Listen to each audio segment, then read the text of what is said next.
इथे उपस्थित असलेले सगळे सीमावासीय आणि महाराष्ट्र आणि कर्नाटकातले दोन्ही सीमावासी आज उपस्थित आहेत आणि खऱ्या अर्थाने आता 70 वर्ष जरी झाले असले या आंदोलनाला तरी अजून आंदोलन मोठ्या प्रमाणात आणि योग्य दिशेने पूर्वी गेलेलंच आहे, परंतु अजून जाऊन तिथं टेकलेलं नाही असं म्हटलं तर चुकीचं होणार नाही। अनेक वर्ष वाट पाहून आंदोलकांनी 2004 मध्ये सुप्रीम कोर्टमध्ये एक केस दाखल केलेली आहे आणि ती केस अजून न चालल्यामुळे आज हा प्रश्न इथं उपस्थित झालेला आहे। तर खऱ्या सगळ्यात पहिले म्हणजे आपल्याला एक बघितलं पाहिजे, म्हणजे आपल्याला म्हणजे महाराष्ट्र शासनाला ही बघितलं पाहिजे की ही केस चालली पाहिजे आणि त्याचा निकाल लावून घेतला पाहिजे, अर्थात आपल्या बाजूनेच लावून घेतला पाहिजे। पण त्यासाठी आपण प्रयत्न केले पाहिजे, वकिलांना पैसे दिले पाहिजे, वकिलांकडून आणि महाराष्ट्र शासनाच्या माध्यमातून ही केस जवळजवळ जोमाने चालली पाहिजे। तारखा वाढवून चालणार नाहीत, तारखा वाढून आता 21 वर्ष झालेले आहेत तरी हीच परिस्थिती आहे। 21 वर्षानंतर जर ही अशीच परिस्थिती राहत असली तर मग याच्यामध्ये लोकशाही आहे कुठे असा मोठा प्रश्न येतोय।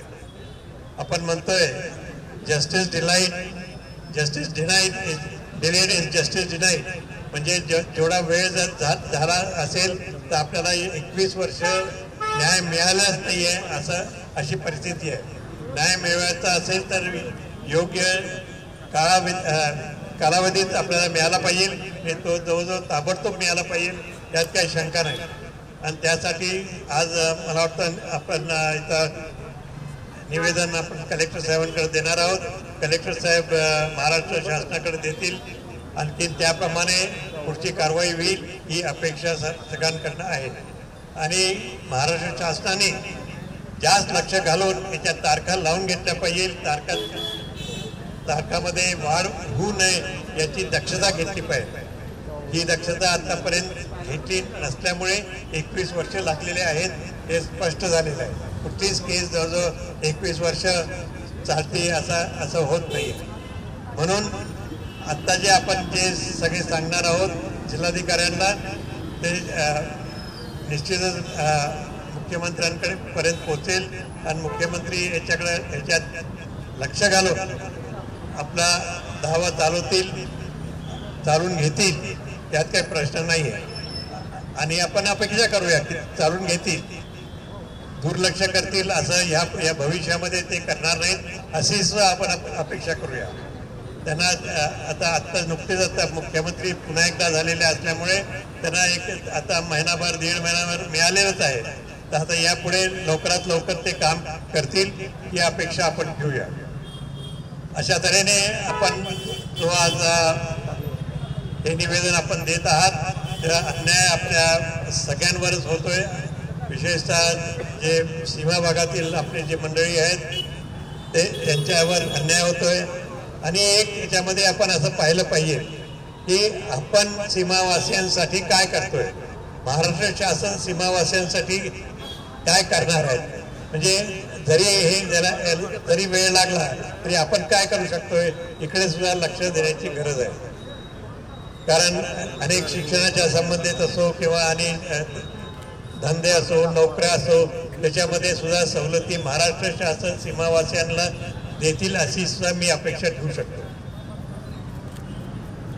आज आपल्यामध्ये नोकऱ्यांसाठी वगैरे मोठी चोस आहे, तरी पण काही अंश त्यातला आपण आपल्या सीमावासियांसाठी जर ठेवला तर निश्चित चांगलं होईल असं मला वाटतं।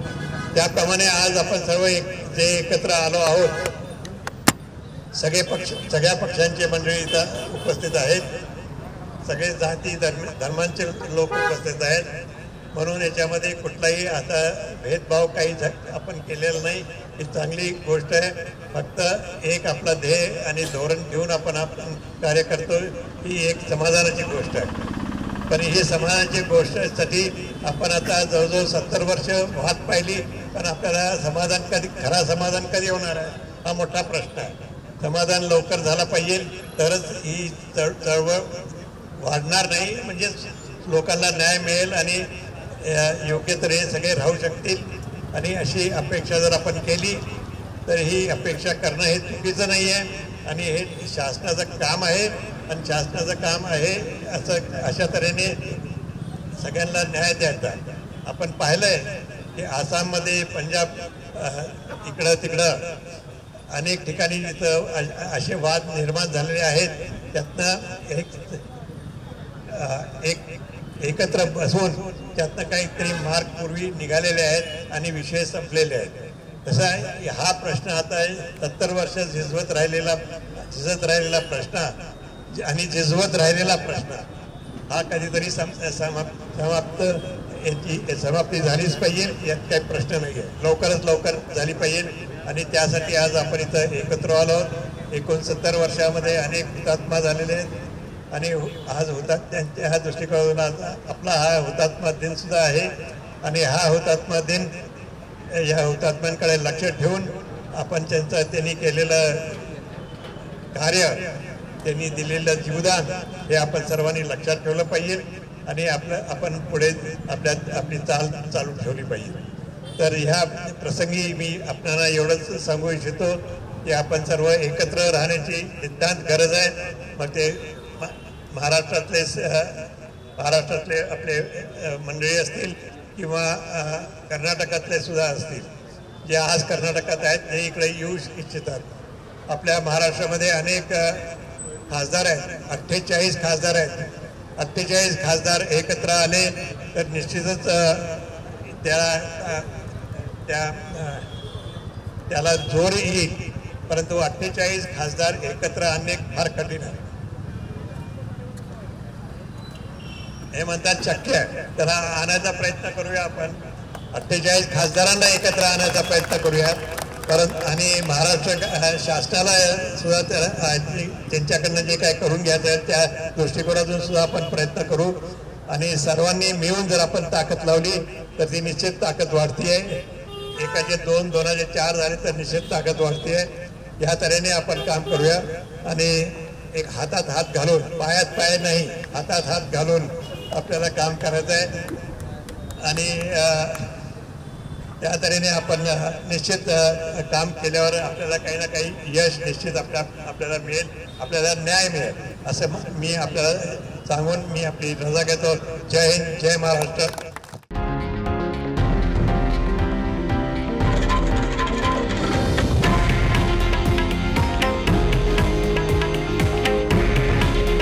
हे आहे देशातील नंबर 1 न्यूज नेटवर्क आणि आपण पाहत आहात TV9 मराठी.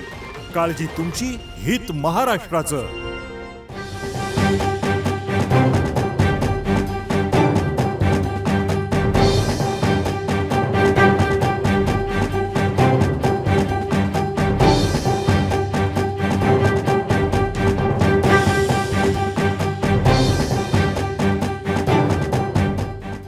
दिशा कॉम्प्युटर इन्स्टिट्यूट घेऊन येत आहे कॉम्प्युटर प्रशिक्षणातील सगळ्यात मोठी discount offer, big discount days. अधिक माहितीसाठी तुमच्या जवळच्या दिशा कॉम्प्युटर इन्स्टिट्यूटच्या शाखेत जाऊन संपर्क करा.